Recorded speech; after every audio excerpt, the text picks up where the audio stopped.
பெருமக்கள் உள்ளவர் தம் பெருமானை அமரர்கட்கு அருமை ஒழிய அன்று ஆரமுது ஊட்டிய அப்பனை பெருமை பிதற்ற வல்லாரை பிதற்றும் அவர் கண்டீர் வறுமையும் இம்மையும் நம்மை அளிக்கும் பிராக்களே என்று பாடுகிறார். வாசுதேவஹா சர்வமிதி ச மகாத்மா சுதுர்லபஹா என்று பகவத்கீதையில் கூறியது போல, இந்த சம்சார நிலத்தில் இருக்கும் போதே அந்த எம்பெருமான் பக்கம் தங்கள் மனதை லைக்க வைத்தவர்களை முமுட்சுக்கள் என்று போற்றும்படி இருக்கும்போது சதா சர்வ காலமும் அவனே கதி என்றுள்ள நித்தியசூரிகளை இப்படி சொல்ல கேட்கவும் வேணுமோ? அவன் எஜமானன், நான் அவன் அடிமை என்ற கொள்கைக்கு ஒருபோதும் குறைவு ஏற்படாமல் உள்ள நித்தியசூரிகளுக்கு அவர்களின் கொள்கைக்கு பங்கம் வராமல் நடத்தி தரும் பெருமானை,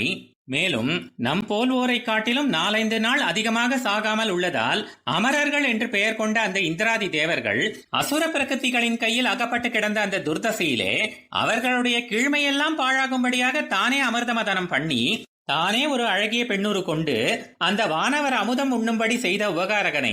இந்த அற்ப பலனை வேண்டி ஒரு தாழ்ந்த தேவதையிடம் போய் நிற்காமல் நம்மிடம் வந்தார்களே என்று திருவுள்ளம் உவந்து அருமையான காரியங்களை பண்ணின அந்த பெருமானை இப்படிப்பட்டவர்களுக்கு கூட உதவினானே என்று வியந்து ஒரு முறைப்படி கூறாவிட்டாலும் அவன் பெருமைகளை புகழ்ந்து பேசுபவர்களை இப்படி அழகாக புகழ்கிறார்களே என்று அதே போல் அவர்களையும் புகழ்பவர்கள் இவரோ, அவர்கள்தான் இவ்வுலகிலும் பரமபதத்திலும் இரண்டிலுமே நம்மை உஜ்ஜீவிப்பிக்கும் சுவாமிகள் ஆவர் என்று கூறுகிறார். ஆழ்வார் எம்பெருமானார் ஜீயர் திருவடிகளே சரணம்.